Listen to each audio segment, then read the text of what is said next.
그리고 이제 두 번째로 오늘 하마 교회의 DNA에 대해서 우리가 함께 나누려고 합니다. 참고로 이 하마 교회라는 말은 우리 교회 표어처럼 하나님 나라를 증거하는 마을 교회에 줄여서 하마 교회, 그렇게 이름을 붙였죠.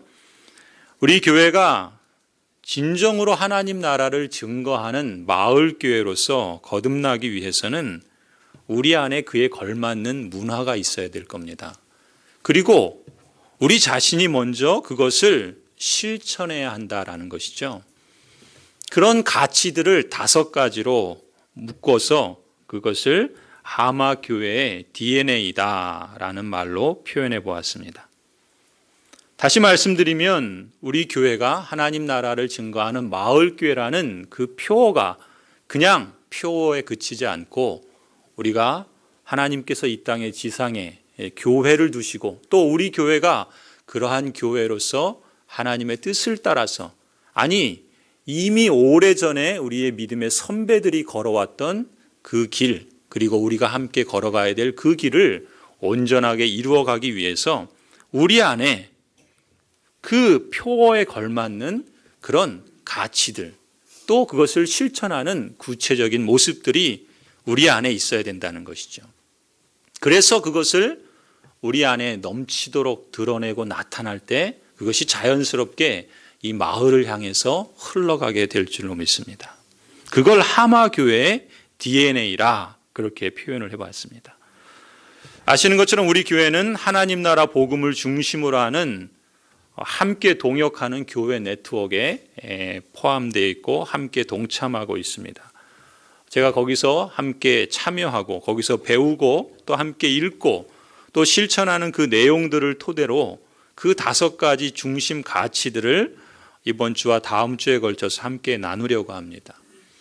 이 5가지 하나님 나라의 복음으로 이루어진 하마교회, 이 하마교회의 DNA 5가지 가치는 첫 번째는 균형 있는 성장이고 또 두 번째는 진실한 공동체, 그리고 세 번째는 안팎의 변혁, 그리고 네 번째는 찾는 이 전도, 그리고 마지막은 소망하는 예배입니다. 오늘은 그 중에 2가지만 함께 살펴보려고 합니다.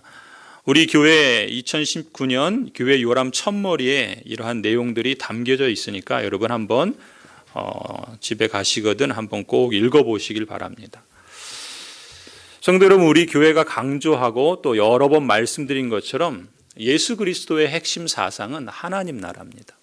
예수님은 하나님 나라를 위해서 이 땅에 오셨고 또 하나님 나라를 각 마을과 촌을 두루 다니시면서 전파하셨고 또 기적과 여러 말씀으로 하나님 나라를 보여주셨고, 그리고 그리스도께서는 십자가에서 죽으신 이유도 하나님 나라 때문이고 또 부활하셔서 승천하시기 전에 가르치신 것도 하나님 나라였고, 그리고 지금 하늘에 계셔서 일하시고 역사하시는 것도 바로 하나님 나라를 위함입니다. 그렇기 때문에 예수 그리스도를 뒤따르던 사도들도, 그리고 사도 바울도 바로 이 하나님 나라를 증거하도록 그렇게 살았습니다. 사도 바울께서 강조한 것도 이 하나님 나라의 복음이라는 것이죠. 그렇게 보면 초대교회로부터 2000년이 지나는 오늘에 이르기까지 예수님을 뒤따르는 성도들과 교회들은 하나님 나라의 복음을 전수받았고 그 받은 복음대로 이 세상에서 살아갈 뿐만 아니라 하나님 나라의 시민답게 다르게 살고자 애썼고 또 예수 그리스도를 닮은 자로 살아가고자 힘썼습니다. 오늘 찬양대가 찬양한 것처럼 예수님을 닮고자 그렇게 살았고, 그것이 오고 오는 모든 역사에 그리스도의 재림의 날까지 계속 이어질 그러한 부름이다 믿습니다. 그런데 이렇게 하나님 나라를 증거하려면 무엇보다 하나님 나라 복음으로 사람을 세우는 것이 가장 중요하고 그것이 핵심입니다. 관건은 뭐겠습니까? 하나님 나라의 복음을 얼마나 깊이 있게 또 온전하게 이해하고 있는가, 또 그것을 평생 살아내느냐, 그것이 이 관건입니다. 하나님 나라를 증거하는 공동체로서 예수 그리스도께서 그리고 그 이후의 제자들 그리고 초대교회 그리고 그 이후에 그리스도를 따르고 닮은 그러한 교회들은 이 길을 갖고 오늘 우리 교회도 바로 그리스도의 뒤를 뒤따르고자 한다면 이 길을 걸어가야 한다는 것이죠. 그래서 하마교회의 첫 번째 DNA는 뭔가? 그것은 바로 여러분 한 사람 한 사람이 균형 있게 성장하는 것입니다. 여러분 자신이 하나님 나라의 복음으로 거듭나는 것입니다. 그리고 거듭난 사람으로서 균형 있게 자라가고 성장하는 것입니다. 오늘날 많은 그리스도인은 주일의 신앙과 나머지 한 주간의 신앙이 다른 그러한 삶을 살아가는데 익숙해져 가고 있습니다. 왜냐하면 세상이 그렇게 바쁘고 분주하기 때문에 이제 주일에서는 우리의 신앙은 주일날 교회에서 하고 그리고 나머지 우리의 삶은 우리가 주인 되어서 살아가는 그런 삶을 살아가도록 하고 있다는 것이죠. 이렇게 이원론적인 그런 신앙이 아니라 우리의 모든 삶의 영역에서 그것이 교회뿐만 아니라 우리의 가정에서나 또 일터에서나 마을에서나 우리가 갖고 있는 직업이나 또 우리가 살아가는 모든 삶의 현장에서 우리는 하나님의 나라의 시민답게 예수 그리스도를 닮은 그러한 사람으로 그렇게 살고자 힘쓰고 그렇게 애써야 한다는 것이죠. 그건 다른 사람이 아니라 저나 여러분 한 사람 한 사람이 바로 그 장본인이 되어야 된다는 것입니다.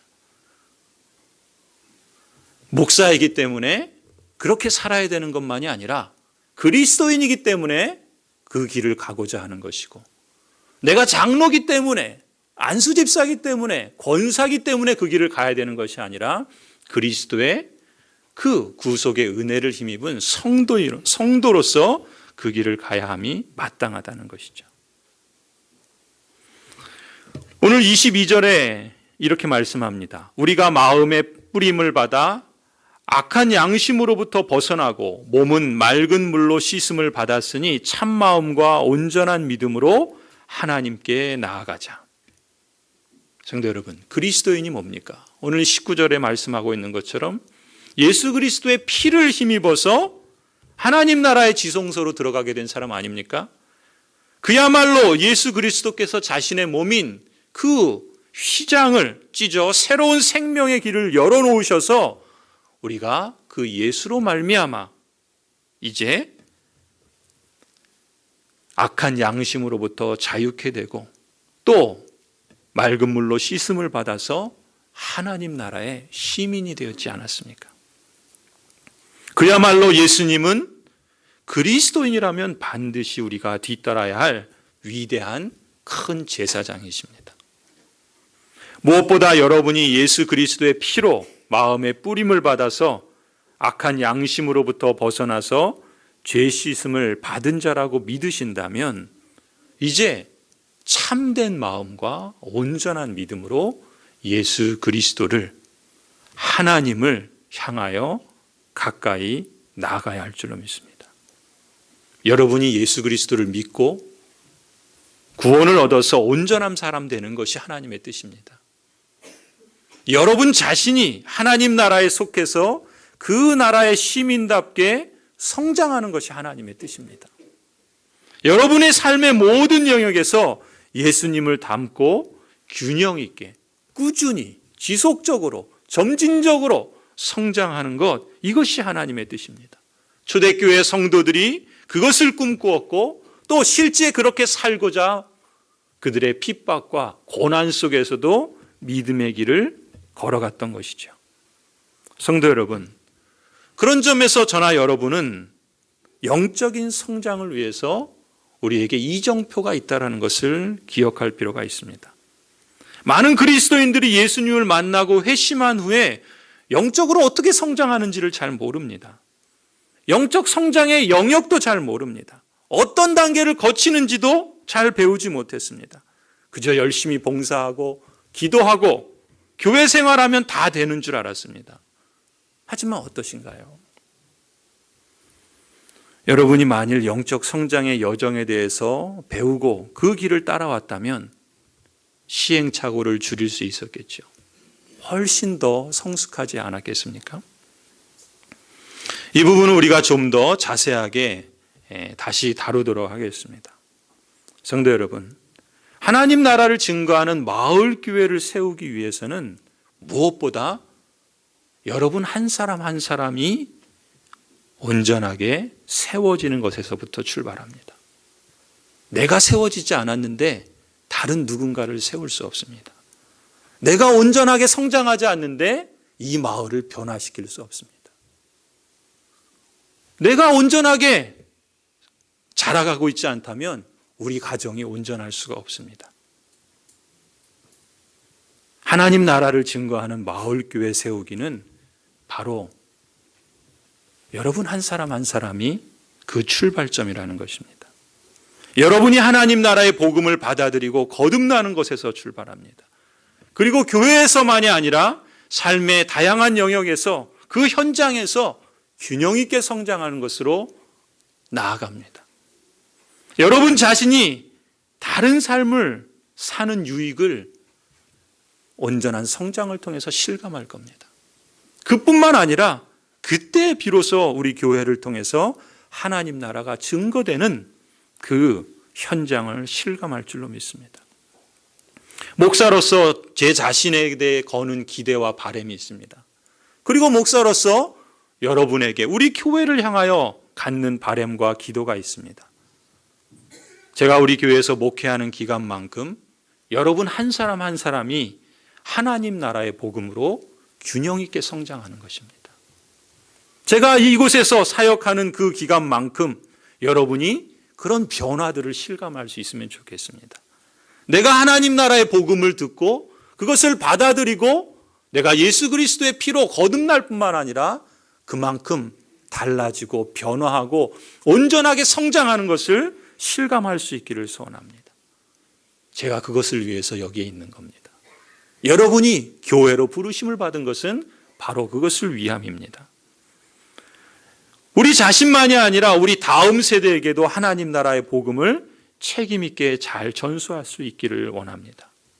그래서 여러분과 우리 다음 세대가 성령 하나님의 그 은혜 가운데 온전하게 자라가는 것, 이 땅에서도 영원한 하나님 나라의 삶을 맛보고 우리가 말하는 그 풍성한 삶의 실체들을 함께 실감하며 그것을 우리 안에서 넘쳐서 흘러가 이 마을을 향해, 이 세상을 향해 나누고 증거하는 것이 저의 기도이고 바람입니다.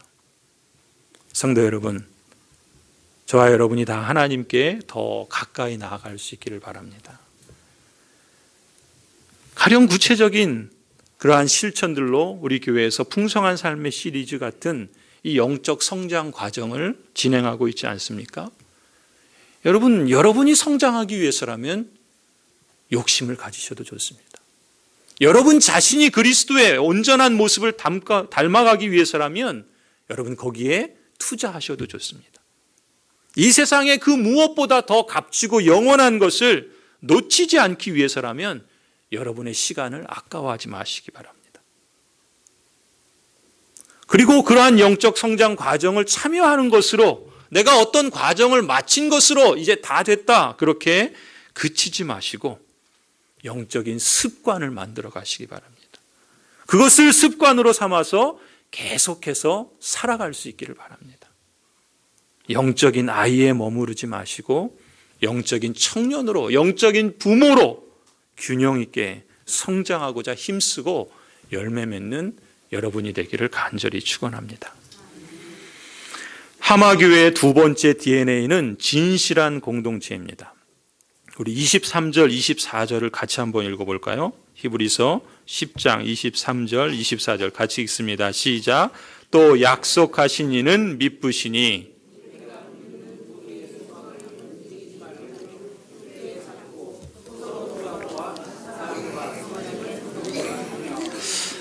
이 히브리서를 처음 받은 그 성도들은 초대교회 그리스도인들이죠.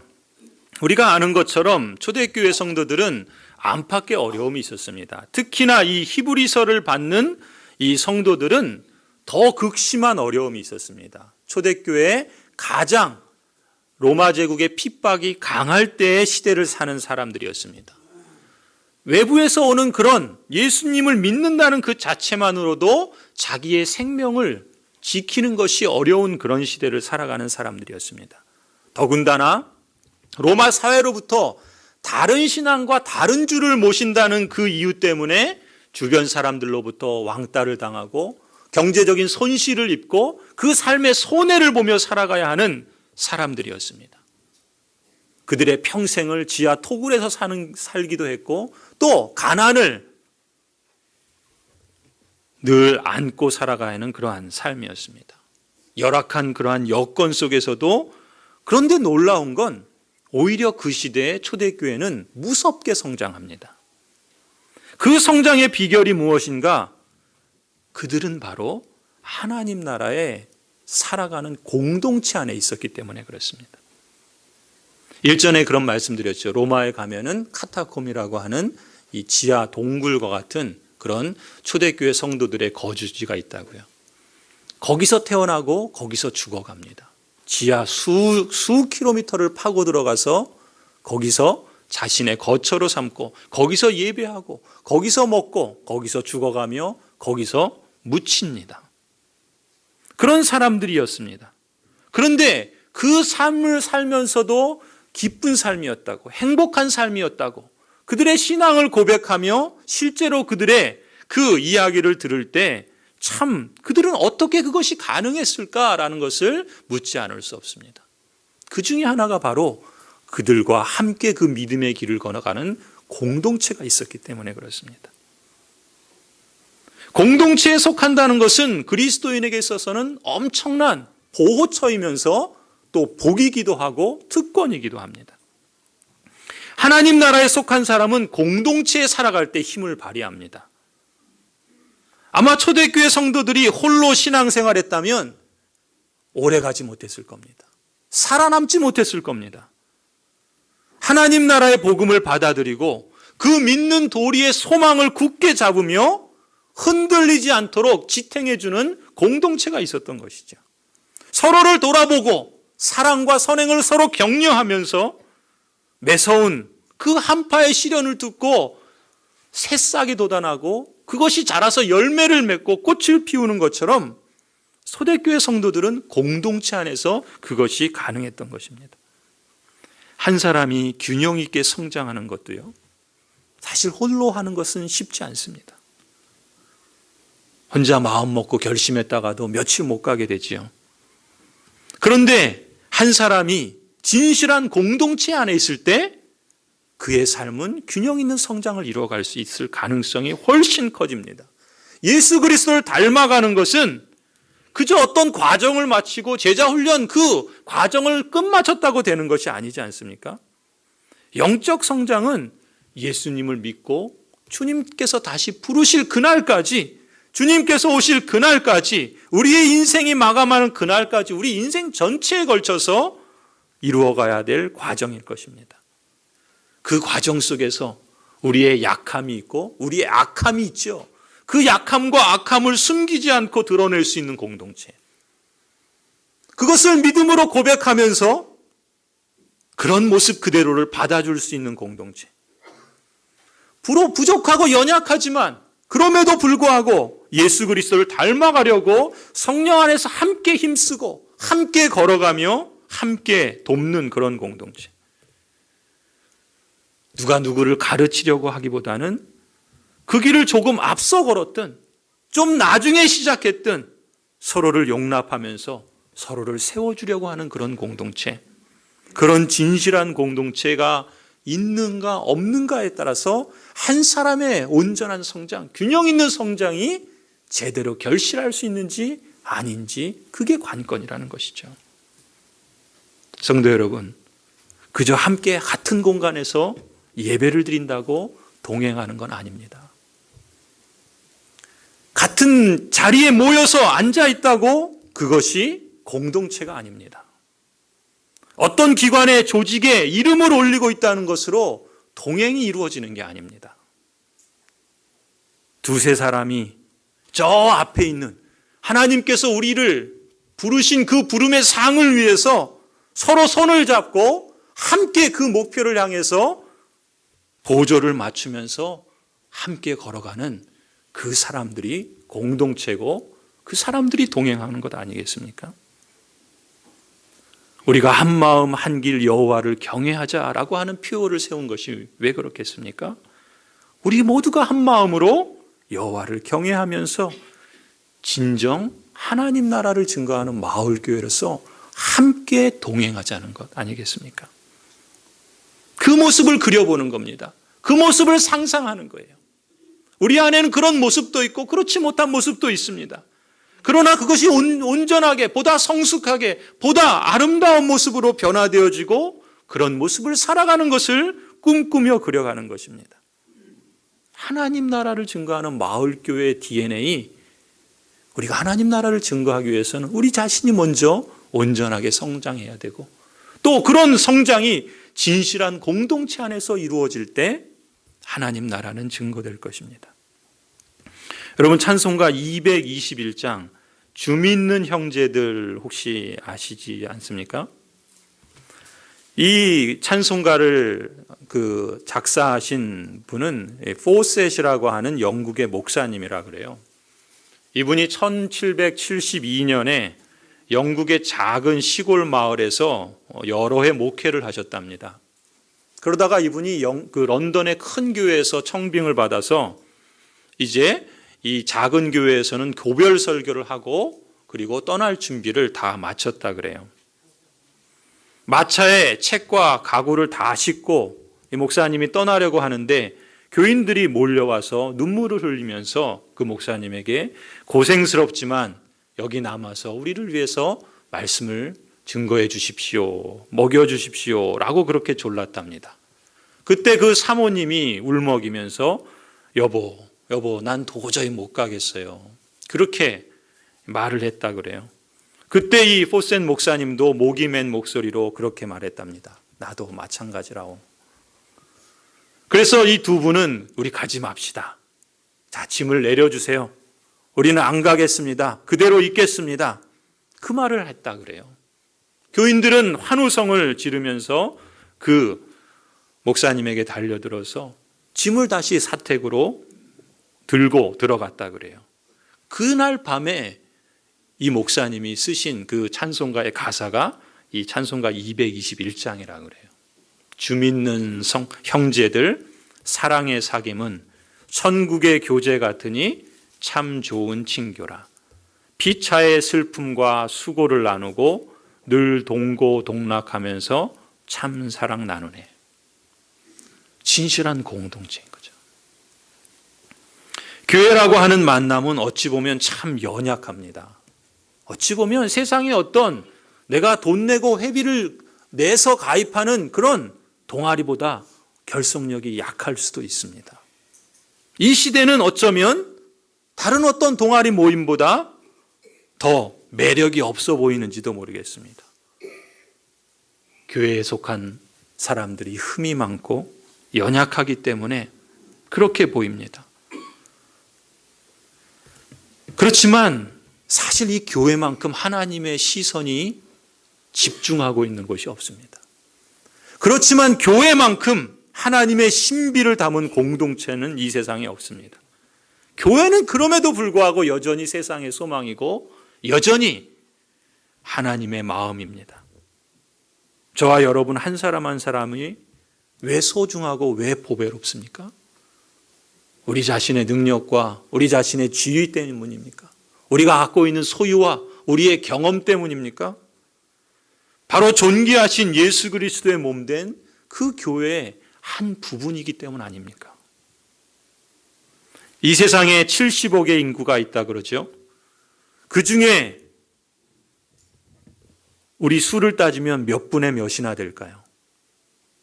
우리가 한 교회에서 함께 신앙의 길을 가는 것은 어쩌면 로또 맞을 확률보다 더 어려운 우연인지도 모릅니다. 하지만 우리는 함께 서로 마음을 모으고 서로를 격려하며 진실한 공동체를 이루어감으로써 그 우연이라는 것이 이게 하나님의 필연이었구나라는 것을 함께 만들어가고 있는 것이죠. 성도 여러분,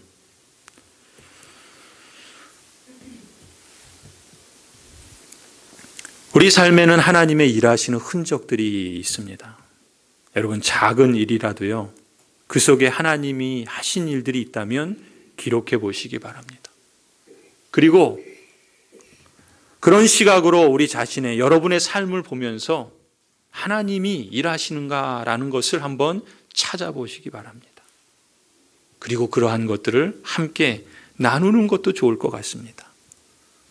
구체적으로 우리가 한 몸, 한 공동체로서 우리 안에 하나님이 일하시고 있다라는 것을 우리가 함께 나누는 것은 구체적으로 우리가 한 공동체요, 진실한 공동체를 이루어가기 위한 한 방법이라 볼 수가 있습니다. 혹 그런 일을 발견할 수 없다면 더 찾아보려는 것도 유익이 있겠죠. 그만큼 여러분의 일상을 하나님과 연관시켜보는 그런 훈련을 할 필요가 있습니다. 삶을 다르게 보는 것이 영적 성숙의 길라잡이가 되기도 할 것입니다. 우리가 함께 모일 때 그것이 구역이든 그것이 또 두세 사람이 모이는 모임이든 하나님께서 하신 일을 함께 나눌 수 있다면 우리는 그 이야기를 통해서 역사의 산 증인이 될 것입니다. 그 이야기를 나누면 우리 공동체 안에 일하시는 하나님을 더욱더 발견하게 될 것입니다. 그리고 살아 역사하는 그 증거들이 우리를 더욱더 역동적인 공동체로 나아가도록 도움이 될 것입니다. 하나님의 그 사랑으로 말미암는 온전한 성장, 그리고 예수 그리스도 안에서 함께 나누는 성도의 교제, 우리 교회가 이런 교제를, 이런 사랑을 나누는 그러한 진실한 공동체를 이루어갈 수 있기를 소원합니다. 성도 여러분, 우리 교회가 하나님 나라를 증거하는 마을교회로서 우리의 삶과 우리 교회 공동체가 함께 추구하는 5가지 중심 가치 중에서 2가지를 함께 나누었습니다. 무엇보다 여러분 한 사람 한 사람이 하나님 나라의 복음을 따라서 균형 있는 성장을 추구해 보시기 바랍니다. 또 여러분 한 사람 한 사람이 더욱 풍성하게 열매 맺을 수 있는 진실한 공동체를 세워가고자 하는 그런 소원과 그런 열망을 가져보시기 바랍니다. 그래서 우리 교회 안에 이러한 DNA가 자라가고 또 성장하고 열매 맺는 그러한 축복이 있기를 주님의 이름으로 간절히 소원합니다. 기도하시겠습니다.